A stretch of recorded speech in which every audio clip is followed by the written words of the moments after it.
Interior designing में बहुत competition बढ़ रहा है. People are there who are specialised in execution. Like interior में अभी इंटीरियर स्टाइलिंग आ गया है, एजुकेशन में कोई लोग जा रहे हैं. Like if you purchase a thing which is going out of budget, पूरा साइट का कैलकुलेशन हिल जाता है. बहुत बड़ा पर्सपेक्टिव मुझे ऐसा लगता है कि इंटीरियर डिज़ाइनर या आर्किटेक्ट जब हायर करता है कोई भी कस्टमर, तो मैक्सिमम लोग वो खुद से क्यों करते हैं, क्योंकि उन्हें डर रहता है कि खर्चा बढ़ जाएगा, कॉस्टिंग बढ़ जाएगा, ज़्यादा पैसे चले जाएंगे. कि बजट फ्रेंडली जब कोई एक घर आप बनाते हो, कोई भी डिज़ाइन बना रहे हो जो बजट फ्रेंडली है, बहुत कम बजट में आपको करना है, तो उसमें चैलेंजेस क्या क्या आते हैं? कहाँ से वो लाना है, मटेरियल्स कौन से यूज करने हैं का, या बजट फ्रेंडली जब है, ज्यादा पैनलिंग नहीं कर सकते क्योंकि बजट ही नहीं रहता है. कोई भी प्रोजेक्ट में लाइट्स डिसाइड कैसे होती है कि यहाँ पर कौन सी लाइट डालनी चाहिए? People are coming from such a stressful atmosphere from their jobs, from their business. They need things in their home for relaxation.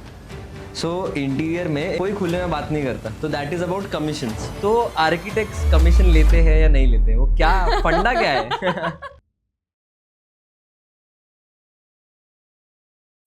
So hi, welcome to the Real Estate Show with Abhishek.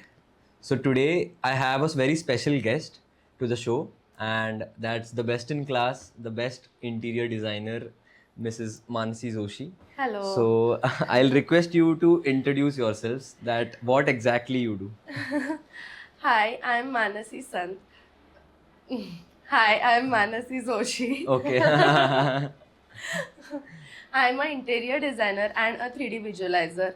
Recently, I have started classes of SketchUp and Enscape. Okay. So I do that to help people. Okay. So help करने में मुझे बहुत मज़ा आता है लोगों को, और लोगों को पहचानने में या लोगों के साथ बात करने में. Right. So that is why I thought let's make a community of mine, which Wow. is mine, and I can help people. Right. तो उसके लिए मैंने शुरू किया था क्लासेस का, और कंटेंट क्रिएशन भी शुरू किया.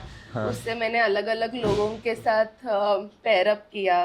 कैंसर पेशेंट्स हो या जो बिगिनर्स हो जो इंटीरियर डिजाइनिंग करना चाहते हो, तो उनके साथ मैंने काम किया. तो अभी अच्छा लग रहा है उनके साथ काम करके. So very और nice. ये सब फील्ड में. ओके, सो जितना मुझे पता है, you love to help people. Yes. और आपका जो पैशन है about interior designing, Yes. Colours and things, वो Yeah. बहुत ज़्यादा है.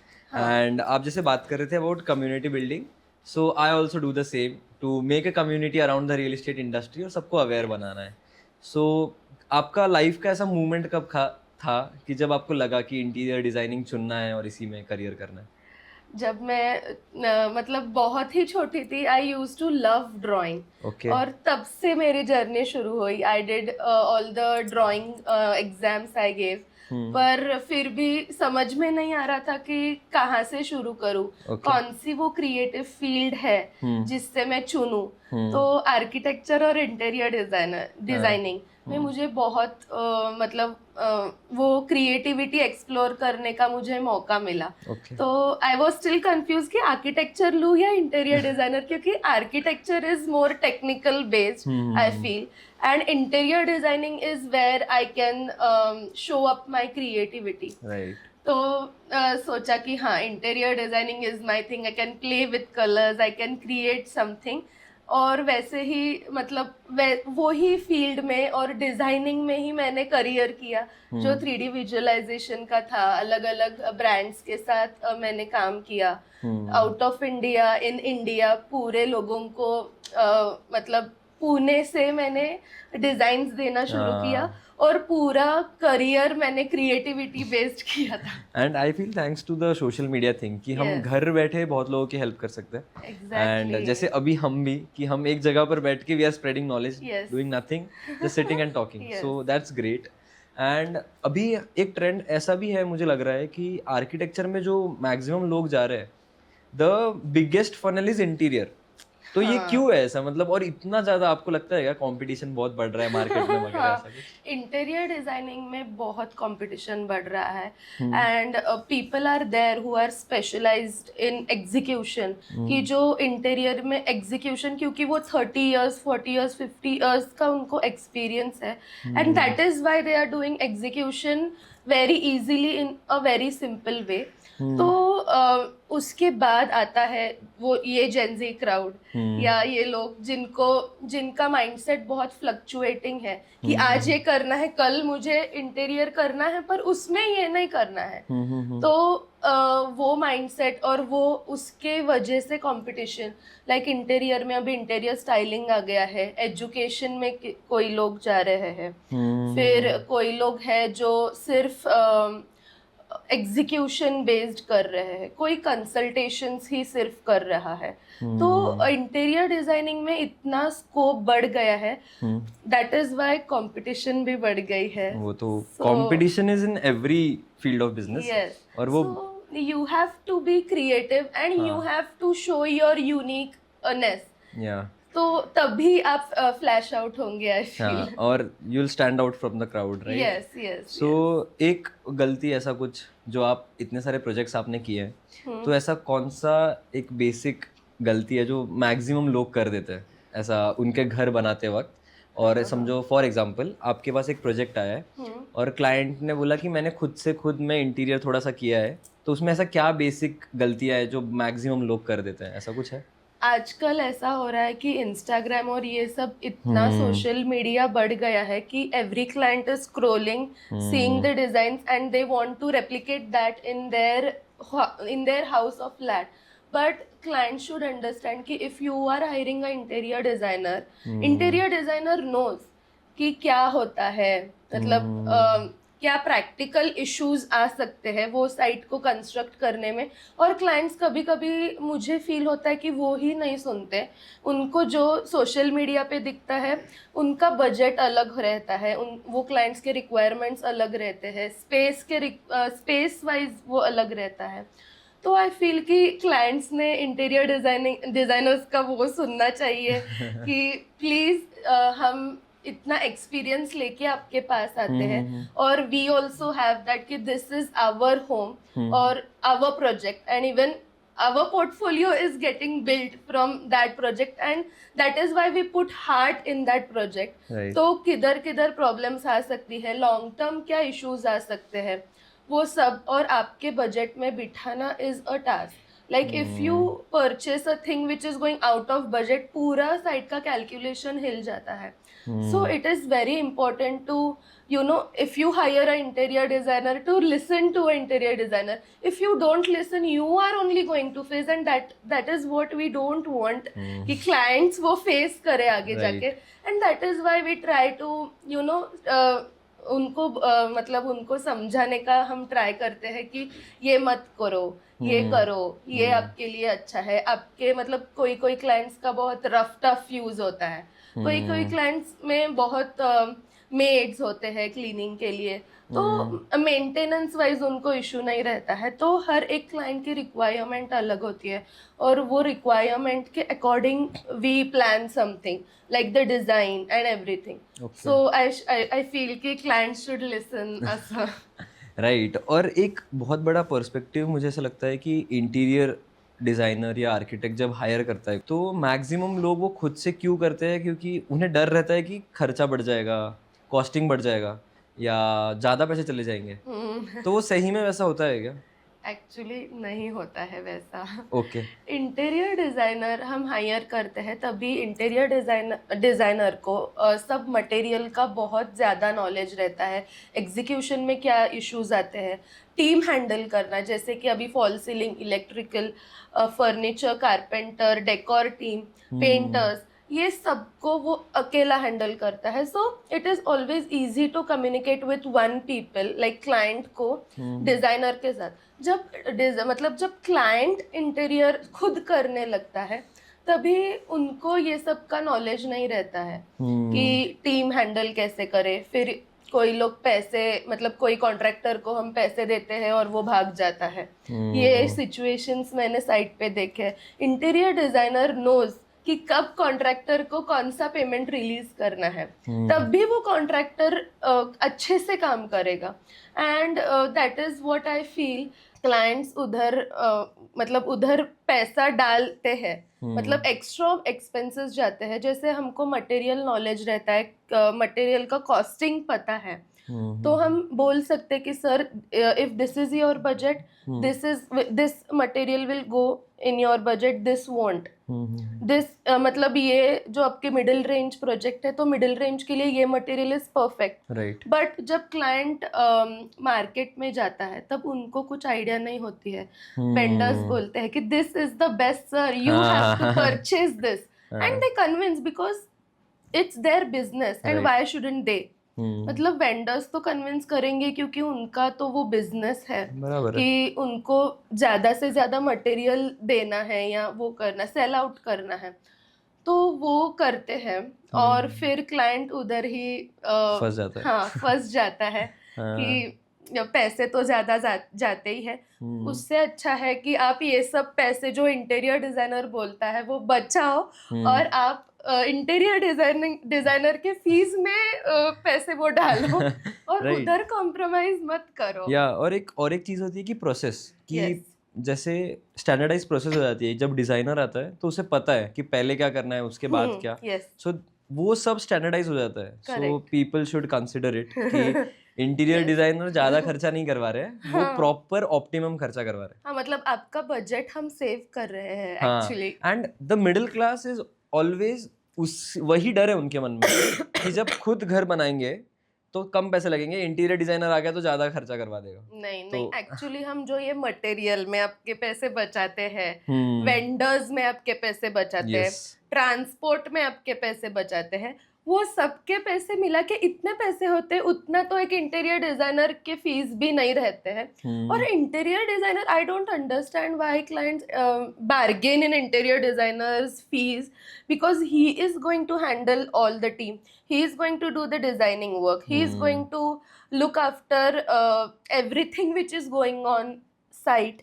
और फिर ट्रांसपोर्ट का, सुपरविजन का कि सब जो डिज़ाइन है वो अकॉर्डिंगली जा रहा है या नहीं जा रहा है। सो वो सब चीज़ें एक इंटीरियर डिज़ाइनर अकेला हैंडल करता है। Right. और and your accounts as well, like the budget which you have given. So for that, I think the fees we charge is not much. Like our efforts are too much. मतलब सुबह 5:30 से रात के 12:30 तक हमारा दिन चालू ही रहता है। तो रियल स्ट्रगल बता दिया। सो एक सवाल ये था कि बजट फ्रेंडली जब कोई एक घर आप बनाते हो, कोई भी डिज़ाइन बना रहे हो जो बजट फ्रेंडली है, बहुत कम बजट में आपको वो करना है, तो उसमें चैलेंजेस क्या क्या आते हैं? Give me 2-3 challenges. Budget friendly जब घर करना रहता है तब मटेरियल का नॉलेज बहुत लगता है कि क्या replacement material, like I had one client who was from IT and he didn't know कि आज मेरा 6 महीने जॉब इधर है, 6 महीने कई अलग जगह पे होगा, और उनको इतना पैसा इन्वेस्ट नहीं करना है। So basically these types of site are called decor sites in our technical language, कि वो हम सिर्फ डेकोर करते हैं, देन उधर बॉट आउट फर्नीचर लाना, कहाँ से वो लाना है, मटेरियल्स कौन से यूज करने हैं, या रेंटेड स्पेस रहते हैं जिनको आपको ब्यूटिफाई करना रहता है। तो जो रेंटेड स्पेसेस के, अगर विथ फर्नीचर रेंटेड स्पेसेस होंगे तो उसके लिए कौन से मटेरियल्स हम यूज कर रहे हैं। तो जब भी हम घर से निकले तब ये सब वाइप आउट करके हम जा सकते हैं।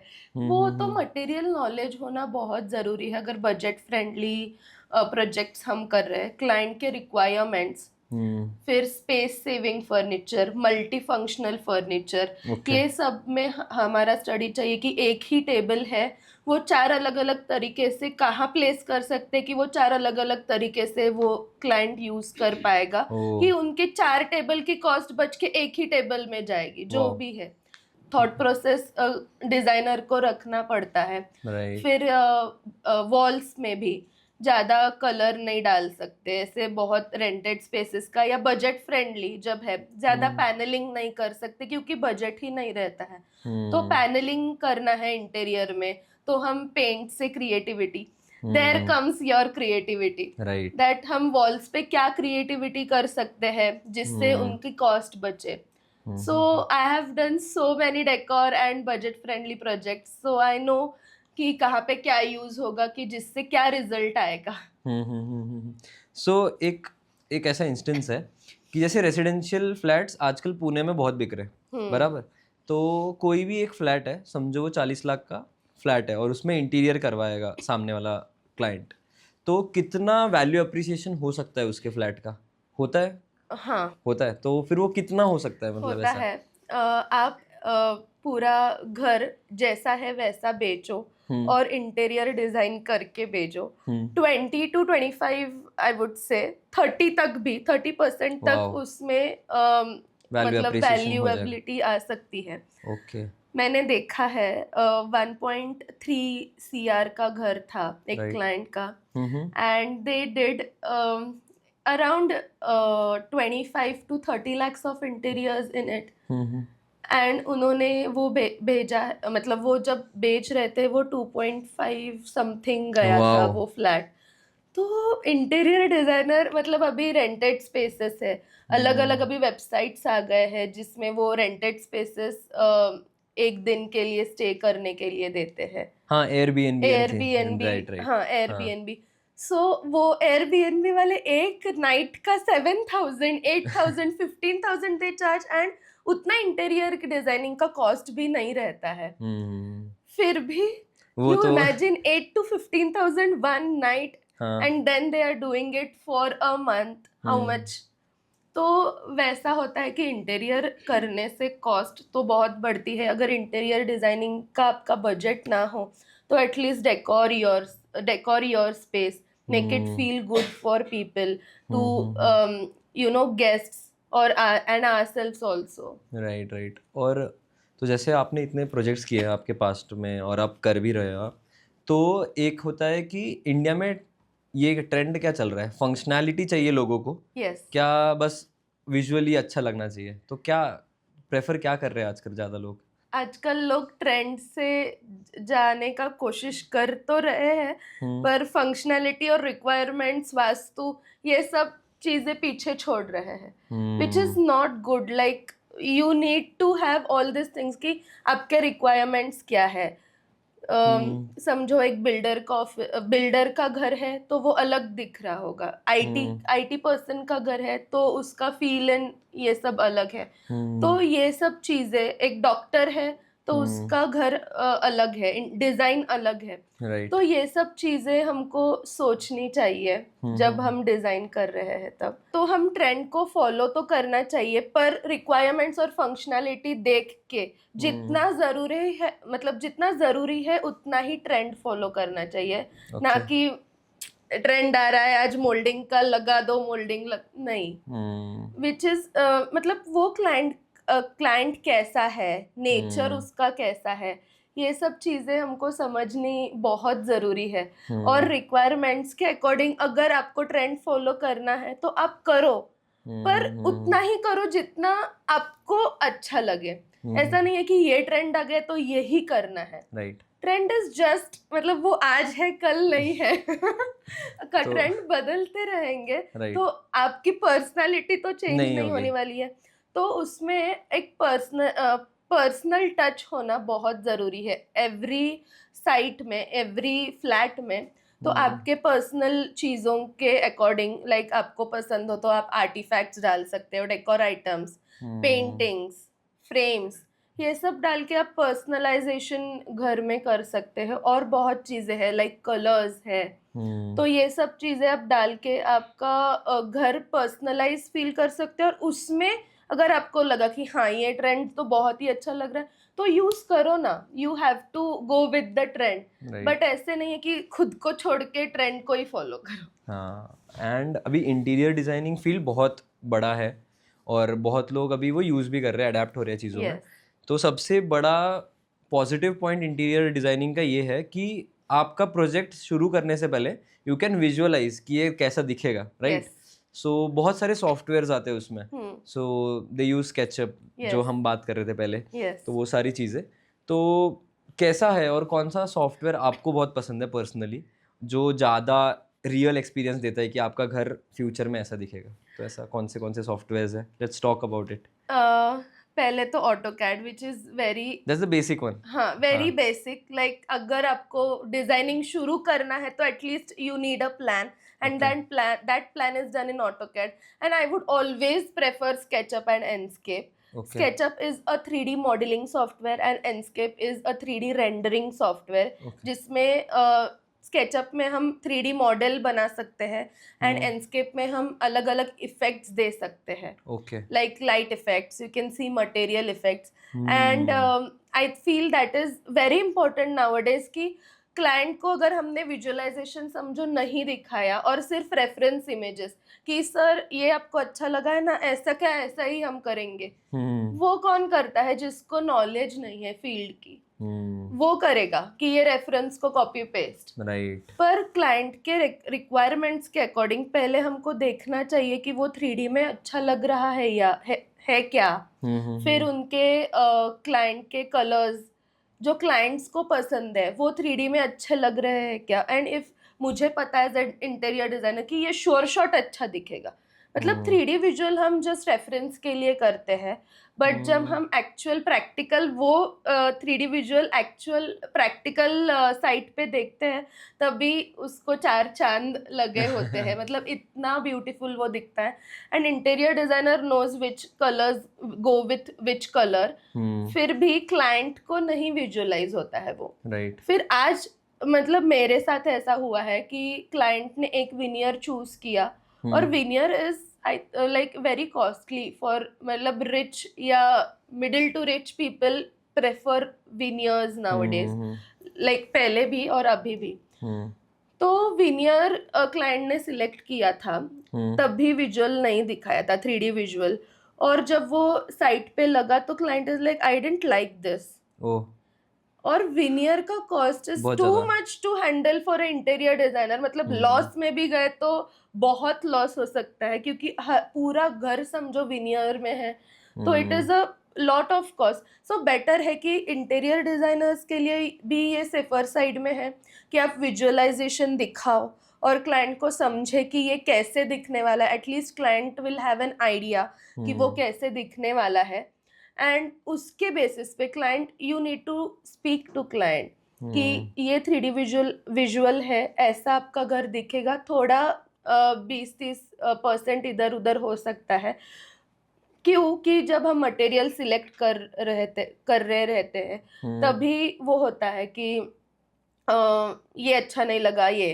वो अच्छा नहीं लगा वो, और वेंडर्स ऐसे होते हैं कि वो दिखाते ही है सबसे महंगी चीज क्या होती है, तो क्लाइंट का माइंड ऐसे फोकस करना एक इंटीरियर डिजाइनर का काम है।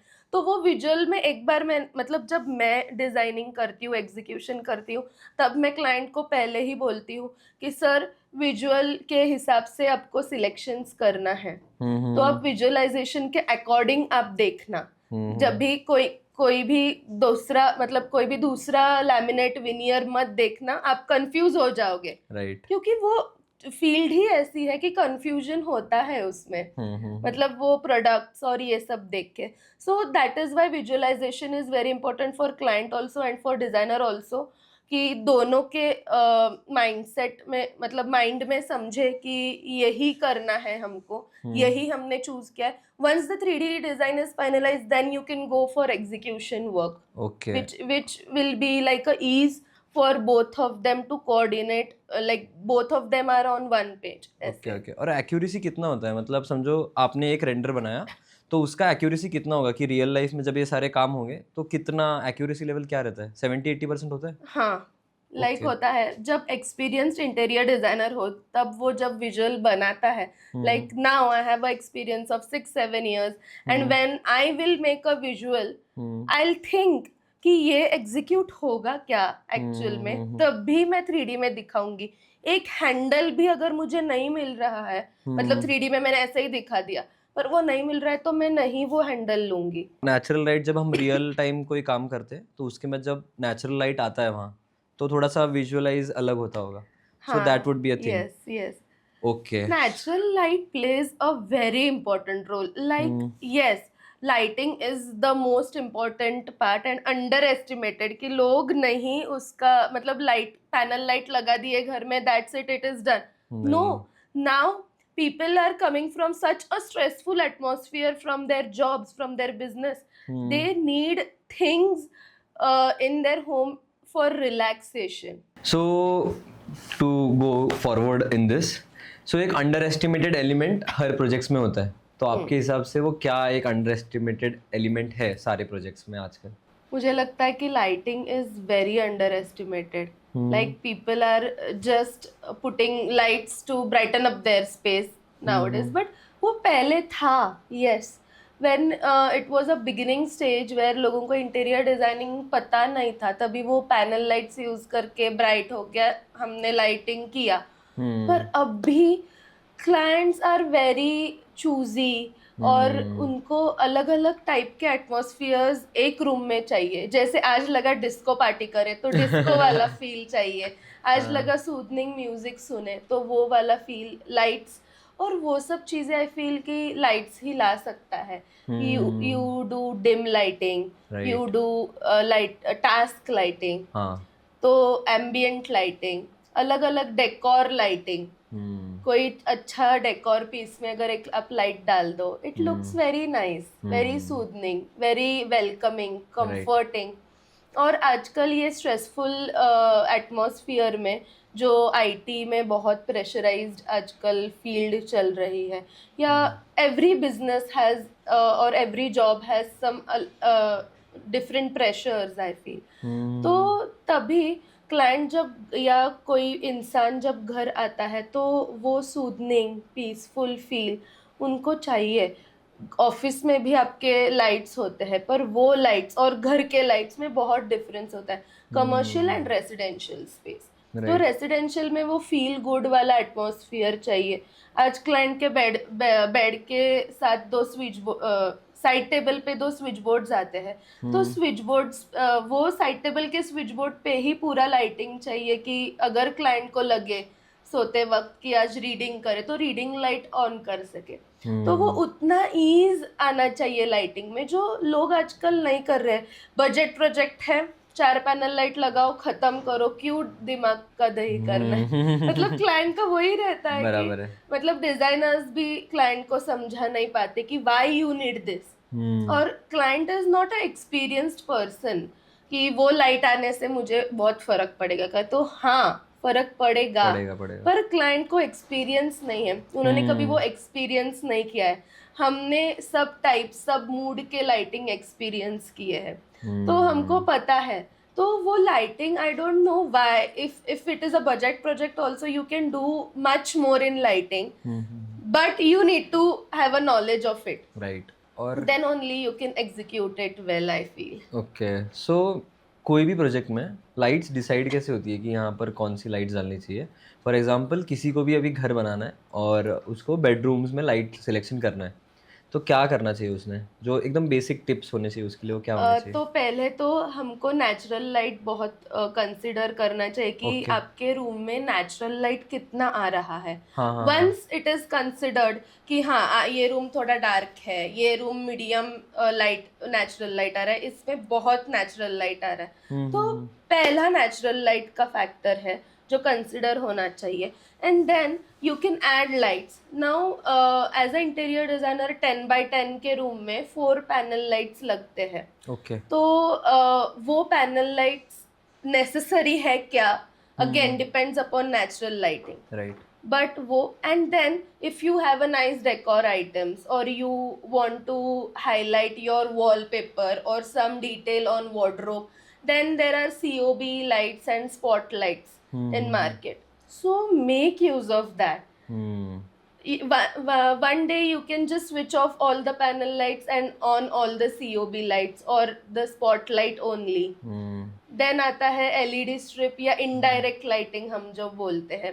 जब भी हम सो रहे हैं कर्टन्स के ऊपर का इनडायरेक्ट लाइट अगर चालू रहा तो it also acts as your night lamp if you don't have space for your night lamp, या फुट लैम्प भी रहता है जो हम यूज कर सकते हैं. बेड के नीचे हम इनडायरेक्ट लाइट डाल सकते हैं कि नीचे फ्लोर पे थोड़ा लाइट गिरे तो हमको विजुअली वो प्रॉब्लमेटिक ना लगे जब हम सो रहे हैं. पर थोड़ा लाइट है, जब जिन लोगों को लाइट चाहिए जब वो सो रहे हैं, थोड़ा indirect light just to see the floor और the way to your washroom, then they need like small things you need to think when you are an interior designer. रात को अगर पेरेंट्स बेडरूम है या 50+ एल्डरली पीपल है, they can't see the floor in darkness. मतलब light पूरा बंद करने के बाद तो थोड़ा लाइटिंग चाहिए, तो हम फुट लैम्प में बेड के नीचे, साइड टेबल के नीचे हम लाइट डाल के फ्लोर हाईलाइट करके दे सकते हैं, तो उनको वो पाथवे दिखे और एक्सीडेंट्स ना, मतलब वो नहीं होने, चांसेस हाँ। नहीं होने चाहिए. Right. Then if you are 30-40 age gap, तो फिर लाइटिंग का सेटअप पूरा अलग रहता है, उनके रिक्वायरमेंट्स पूरे अलग रहते हैं. If you are a kid, your lighting requirements, you need stars, you need that starry lights बोलते हैं उसको. तो वो सब चीजें चाहिए उनको एंटरटेन करने के लिए जब वो सो रहे हैं तब. या थोड़ा सा म्यूजिक चाहिए, तो आजकल लोग स्पीकर्स भी रूम्स में लगा रहे हैं कि किड्स को म्यूजिक ऑन करके वो सो जाता है. हाँ. तो वो रहता है. फिर जो 20-30 एज गैप है, उनकी रिक्वायरमेंट अलग रहती है. न्यूली मैरिड कपल है, राइट. तभी वो मतलब वो एज गैप में मैरिज, ये सब चीजें होती है तभी. तो ये सब चीजें हम सोचते ही नहीं है as a interior designer. Like client wants this, give this ना. मतलब वो क्यों चाहिए, स्ट्रेस क्यों चाहिए क्लाइंट का? क्लाइंट तो सुनेगा नहीं, but you have to make them understand, you have to make them feel good कि ये करने से सर ये हो सकता है. हाँ, और कितना इम्पैक्ट आएगा उसका. Exactly. And you need to give knowledge to your client कि सर ये होने से ये हो सकता है. If you have some budget left, then can we try this, at least ask them. Designers कभी कभी वो नहीं पूछते, क्योंकि फिर वो नहीं बोलेंगे, फिर उनको कन्विंस करो. ये सब ड्रामा या ये सब टैंट्रम्स, ये सब चीजें डिजाइनर्स को नहीं चाहिए, क्योंकि वो 10 साइड्स हैंडल करते एक टाइम पे. So I feel is you take 2 sides, 3 sides, but give your 100%. Like client भी नहीं सुन रहा है, it's okay, because he doesn't understand. He has hired you because you are interior designer and he doesn't have any knowledge. So it's your job to make them understand कि why we are doing this, right. why this is necessary for you. तो सब अलग अलग आजकल themes रहते हैं. Modern theme, minimalist theme, फिर अभी मैक्सिमलिज्म बहुत आ रहा है मार्केट में. So what it is? क्या होता है? It is too much of designing, मतलब too much of new artifact. वापस आ रहा है वो. हाँ, मैक्सिमलिज्म ऐसे एक कॉन्सेप्ट आ रहा है. तो कंटेम्प्ररी ये सब तो हो गया, मतलब मॉडर्न कंटेम्प्ररी. फिर इंडियन थीम फिर ट्रेंड में आने लगी है अभी कि पीपल आर लविंग कि if you are a Indian then some wooden elements needs to be there. If you are like वो भी होता है Punjabi, then it's the ambience is different. Yeah. Okay. South Indian, the ambience is different. Right. So even you have to understand those clients. It is very nice to know your client and make the space feel personalized. तो I feel कि lighting तो है ही, पर at least client को समझो, उनको समझाओ, और वो स्ट्रेसफुल नहीं होता है. You they start loving you because you give them so much of knowledge. तो वो जो हायर करना रहता है ना, लाइक इंटीरियर डिजाइनर हायर किया है, वो 100% उनको इफेक्टिव लगना चाहिए, is what I feel. Okay, so coming to the point, we have talked many things about clients and stuff. So anyone जो अभी उसने अपना BArch किया है या आर्किटेक्चर फील्ड में कुछ तो किया है और उसको इंटीरियर में स्विच करना है, सो आपका उसको क्या कहना रहेगा? What would be the guidelines या रोड मैप कि कहाँ कैसे शुरू करे और कब बिजनेस में आए, तो वो कैसा रहेगा आपका? जब जस्ट करियर शुरू करना है तो पहले आपका इंटर्नशिप बहुत इम्पोर्टेंट है. वो सीरियसली लो. मतलब नहीं गए तो चलता है ना, देख लेंगे. जॉब ही तो है, हम खुद का बिजनेस थोड़ी ना. No, it's very important because on that internship your job matters. Okay. And at least it is very important to take a 3 years of, मतलब कम से कम 3 years of experience. Okay. कि 3 years चाहिए. फर्स्ट ईयर आपका जाता है settle होने में, क्योंकि कॉलेज लाइफ और जॉब लाइफ थोड़ा रिस्ट्रिक्टेड हम फील करते हैं कि क्या है 10 से 6 बजे इधर ही बैठो, एक ही कुर्सी पे बैठो, जिसकी आदत ही नहीं. Even I didn't have that thing in me कि वो हैबिट ही नहीं है, क्योंकि I use to run here there in college also.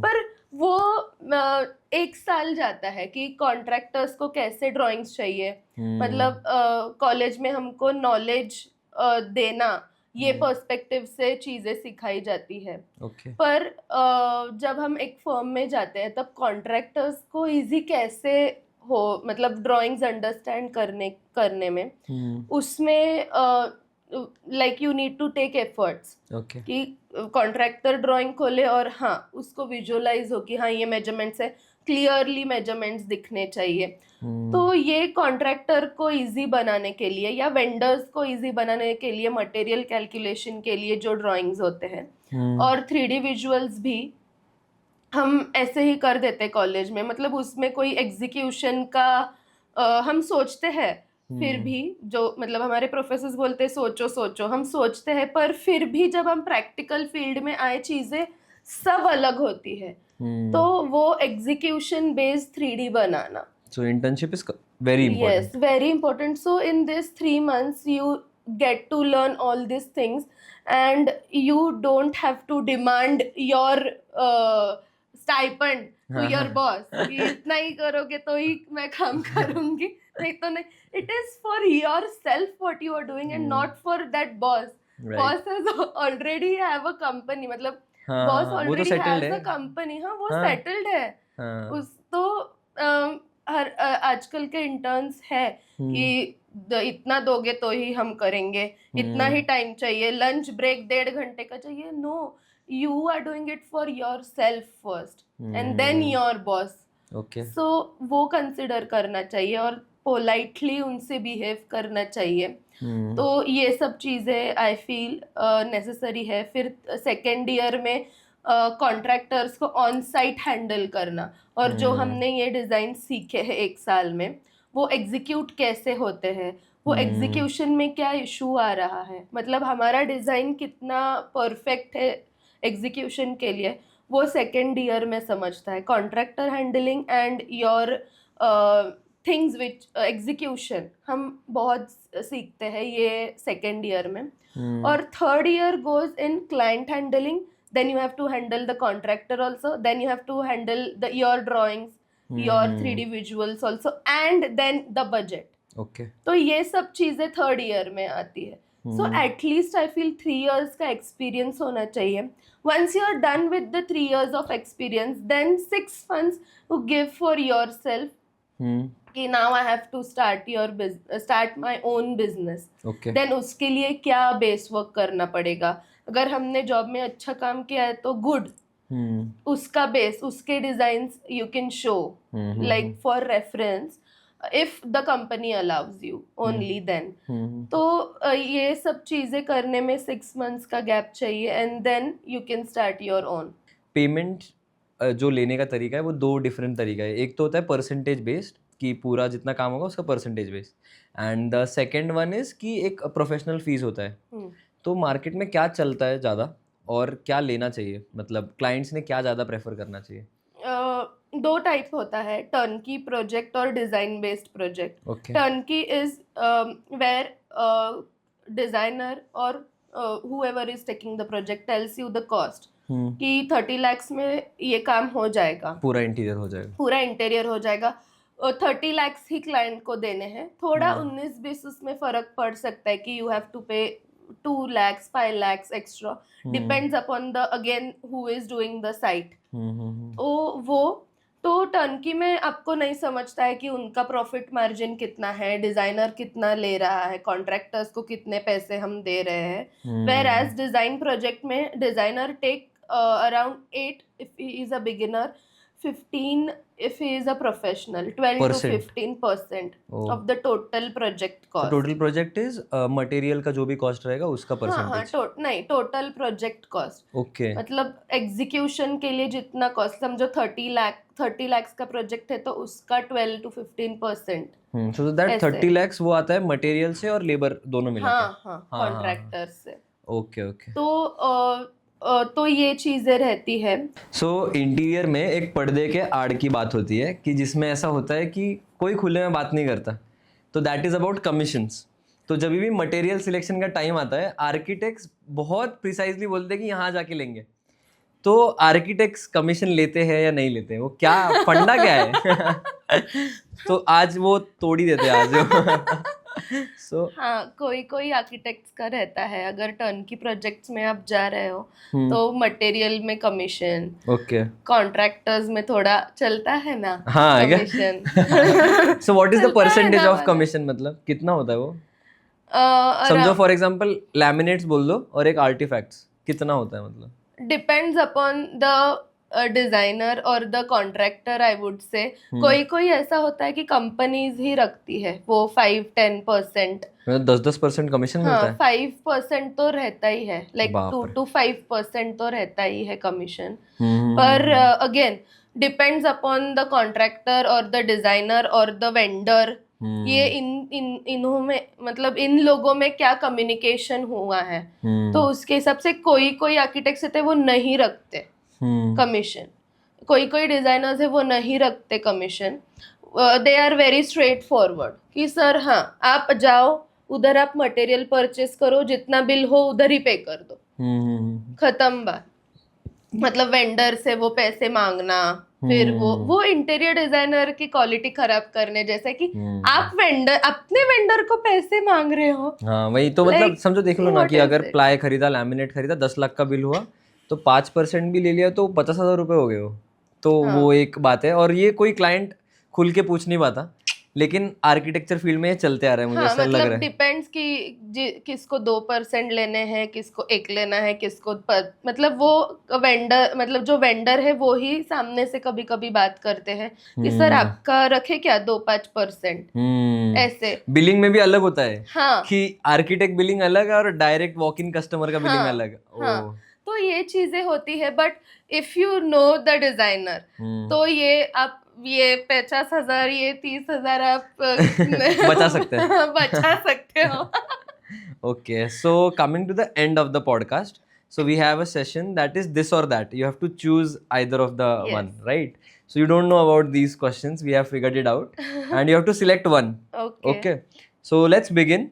The first one would be smart home automation या classic manual control. Smart home automation, Floor to ceiling windows या cozy small windows. Floor to ceiling windows. Okay. Indoor light ज्यादा आता है। अरे वाह. So indoor plants या low maintenance artificial decor. Low maintenance artificial decor, Okay. Because people are so lazy nowadays. मतलब पेड़ को पानी वानी भी नहीं डालेंगे ऐसा? हाँ, मतलब कभी कभी जिन जो बहुत फील्ड में, मतलब जो बहुत वर्कaholic लोग होते हाँ, हैं, हाँ, हाँ, हाँ. उनको टाइम नहीं मिलता है क्लाइंट के प्रेफरेंस के according, of course. But majorly people don't have time to maintain cute small plants. Okay, okay. So that is why. So moving ahead, vintage charm या ultra modern aesthetics. I would prefer vintage charm. Wow. Matte finish या glossy finish furniture. Matte finish. Then statement lighting या subtle recessed lights. Subtle recessed lights. Okay. Compact furniture या oversized statement pieces. Compact furniture. Built-in storage या open shelf. Built-in storage. Eco-friendly sustainable material या luxurious premium materials. Eco-friendly, Okay. sustainable material. So private balcony या shared terrace space. Private balcony. Wow. So that was the, मतलब मैंने expect किया था कि आप यही आंसर्स देंगे और वही किया आपने. I'm a very soothing, peaceful and हाँ. connected to nature या so person. We got that taste कि मतलब वो उसी तरीके से आया. Yes. So thank you ma'am, बहुत अच्छा Thank you पॉडकास्ट so था. much. It was a compact session all around कि what exactly goes into the architecture field, और क्लाइंट्स के बारे में बात किया, आर्किटेक्चर के बारे में बात किया, and many more people would be watching it, and they would love to get in touch with you, Yes. give you projects and so. I Thank wish you for so the much. same, and thank you ma'am, thank you for so coming for the much. Thank you podcast. so much. So thank you for watching the podcast till here. It was very nice podcast. बहुत ज़्यादा मज़ा आया मुझे भी, because architecture field में सामने कुछ और दिखता है, अंदर कुछ बहुत सारी चीज़ें होती है. हमें लगता है आर्किटेक्चर लोग जो पढ़ के आते हैं, लगता है बहुत पैसे लेते हैं, तो वैसा है. क्यों लेते हैं? Because there is a struggle behind it, and those are the things. So please like share and subscribe to our channel and comment down your thoughts below कि आपको इस पॉडकास्ट में क्या पसंद आया and what more things you would like to explore in this real estate field. So please, we had a very wonderful guest, Mrs. Manasi Joshi. You can follow her on Instagram and let's talk more about real estate. So thank you.